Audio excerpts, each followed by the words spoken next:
Howdy, howdy, everyone. Welcome back to my YouTube channel. As you can see, I finally got a mic.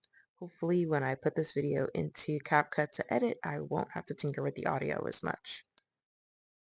Hooray! We're innovating, we're thriving.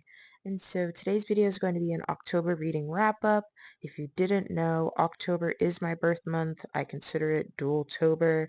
I turned 23 on October 29th. Scorpio babies rise. She's in her Jordan year, etc., etc. And so whenever October rolls around, that's when like my serotonin levels are up, motivation is up, we're pumped, we're ready for another year of life. And that was definitely reflected in the books that I read. I read 6 books total, which I feel like is a lot for a month, but unfortunately, I was 1 book less than what I had read last October, which was 7. But hey, 6 books is still good. It was a great time for reading, and I'm here to tell you all what I read. And so, as I mentioned previously, I read 6 books for October. I think what is especially special about this month is that most of them were physical copy books. Now, as you all may know with my reading style, I got back into reading by mostly reading audiobooks. Physical books sounded like the worst thing on the earth for me to be reading. And then I got a Kindle, so then ebooks were moving its way up as a preferred reading method. But I don't know, this month, after going on a book buying ban last month or so, I was like, okay, I really need to start reading what I have on my shelves. And I think that's what's been inspiring me to read more physical books. And so yeah, I'm very proud of myself for reading this many physical books in 1 month, just given, my relationship with physical copy books in the past. So I'm going to get into these 4 physical books first, and then I will talk about the 2 that I don't have on hand afterwards. Alright, so first we have The Unfortunates by J.K. Chukwu. This was actually the last book that I read in October, the last book I read as a 22-year-old, and as I typically do with these videos, I'm going to read the synopsis because I just can't seem to give a summary that'll do a book justice. So here we are. Sahara is not okay. Entering her sophomore year, she already feels like a failure. Her body is too much. Her love life is non-existent. She's not Nigerian enough for her family. Her grades are subpar, and, well, the few black classmates she has are vanishing, or dying. Sahara herself is close to giving up. Depression has been her long-time life partner. She believes that this narrative, taking the form of an irreverent, no-holds-barred thesis addressed to the powerful university committee that will judge her, may be her last chance to document the unfortunate's experiences before she joins their ranks. But maybe, just maybe, she and her complex community of BIPOC women aren't ready to go without a fight. Now, I picked this book up on a whim while visiting Greenlight Bookstore in Brooklyn earlier this year in August, and the cover alone really caught my interest. The synopsis also caught my interest, but it wasn't until that I actually picked up this book and started diving in that I was like, ooh, this is going to be a good one. And what especially stood out to me upon reading the book was the dedication. The dedication of this book is for anyone who was told they were too much. Now, as somebody who's been told she's too much, it struck me right in the chest, and I was like, shit's not about to be funny with this book, isn't it? I mean, I could tell just by the synopsis that shit wasn't going to be funny, but to have a dedication like that in this book, I was like, yeah, we're definitely going to be feeling things as we get through this. And on the note of feeling things, if you are interested in checking out this book, I strongly recommend you check out Content Warnings. Make sure you're in the right state of mind before and during this book, because it is definitely a journey, a triggering, painful, makes you want to scream into the void kind of journey. As somebody who has experiences with her own life partner, no longer necessarily attached to that life partner after years of doing the work, I could say that this book definitely reminded me of my old self, particularly myself in middle school, where I struggled a lot with my self-esteem, my sense of self, boundaries, making new friends, really just understanding who I am. This was like sort of a blast to the past in the sense, and it also just made me very thankful of how far that I've come since those days. And I rated this a 5 stars if I didn't say this already. Up next we have Giovanni's Room by James Baldwin. I rated this a 5 stars for very good reason. Oh my god. Like, I kind of just want to go straight into the praise before reading the synopsis, but we have order around here. So synopsis, here we go. In the 1950s, Paris of American expatriates, expatriates, liaisons, and violence, a young man finds himself caught between desire and conventional morality. David has just proposed marriage to his American girlfriend, but while she is away on a trip, he becomes involved in a doomed affair with a bartender named Giovanni. With sharp probing insight, James Baldwin's classic narrative delves into the mystery of love and tells a deeply moving story that reveals the unspoken complexities of the human heart. One of the most brilliant and provocative literary figures of the past century, James Baldwin gives us a groundbreaking novel about love and the fear of love. Alright, I don't even know where to begin. This is a book that's been on my TBR for a hot minute. It's one of the 5 books that I want to read before 2024 ends. As you can see by the tabs, I had an experience with this book, and this is honestly the first time in a while that I had actually gotten out my tabs and wanted to bookmark things, and this is not to discredit any of the other books that I've read. I just find that sometimes I just highlight and keep it moving, but not only did I highlight in here, I also put the tabs because I was like, listen, this is a classic. I need documentation of the work, the knowledge, the gems that Baldwin has dropped. This is actually my first James Baldwin book. I was especially inspired to pick it up because his 100th birthday was this year. And I don't know, I just feel like as a Black Thought daughter, if I don't have James Baldwin on my bookshelf, am I really a thought daughter? You know what I mean? And so this book was beautiful and painful, so painfully beautiful. And it really just shows me how important it is to live life as your truest self and to be honest. Because if you're not honest with yourself, you're going to hurt a lot of people in the end, like as you move through life. And David was really struggling with his identity as a gay man, and that really just harmed everyone that he was in contact with because as he was getting older and realizing his sexuality more, the more he wanted to hide away from others and really not want anybody else to know who he really is. And it really just pained me because it is still a reality that a lot of queer people still experience today, and I just wish it wasn't that way.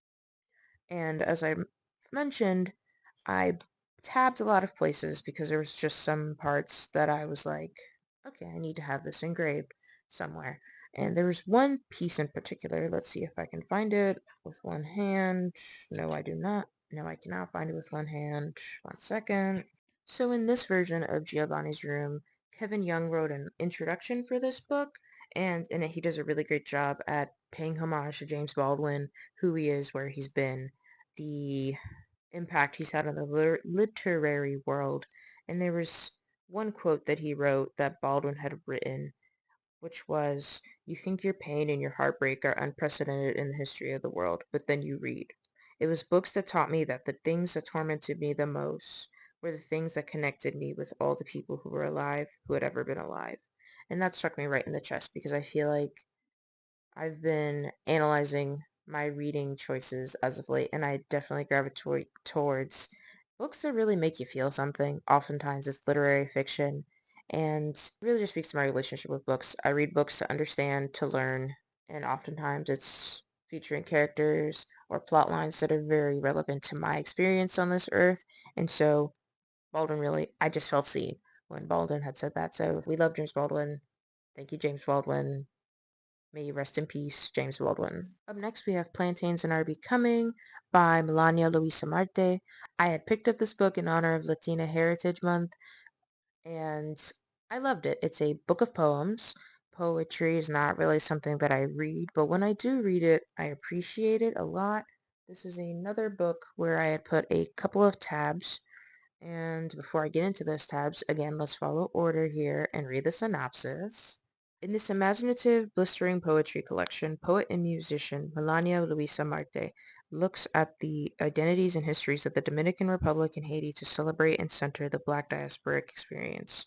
Through the exploration of themes like self-love, nationalism, displacement, generational trauma, and ancestral knowledge, this collection uproots stereotypes while creating a new, joyous vision for Black identity and personhood.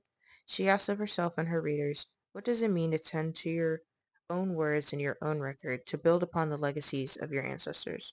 Moving from New York to Texas to the Dominican Republic and to Haiti, Plantains in Our Becoming examines the legacies of colonialism and racism, but never shies away from highlighting the beauty and joy that comes from celebrating who you are and where you come from. Now, I'm sure you're probably thinking she probably picked this book up because it mentioned Haiti. And that, my friends, is correct. Um, when it comes to a book about Haiti, I gotta see what it's about. And what especially struck my interest was how the relationship of the Republic and Haiti were talked about, because the two countries do share an island. And I don't know, I haven't really looked into much literature that discusses their relationship and how, despite being on the same island, they are very different from one another, but still very similar. In one poem in particular, Melania really shows the relationship between the Dominican Republic and Haiti through the Haitian and Dominican flag exchange words. It's a poem that I tabbed, and on one side it's the Haitian perspective, on the other side is the Dominican perspective, and they're sort of talking back at each other.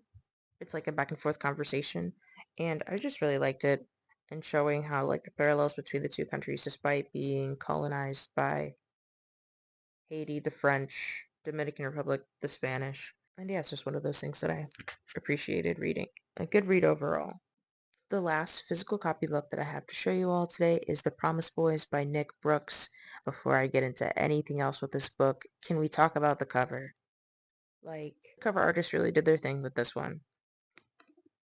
And so here we are going into the synopsis. The Urban Promise Prep School vows to turn boys into men. As students, JB, Ramon, and Trey are forced to follow the prestigious program's strict rules. Extreme discipline, they've been told, is what it takes to be college-bound, to avoid the fates of many men in their neighborhoods. The Principal Moore method supposedly saves lives. But when Moore ends up murdered and the cops come sniffing around, the trio emerges as the case's prime suspects.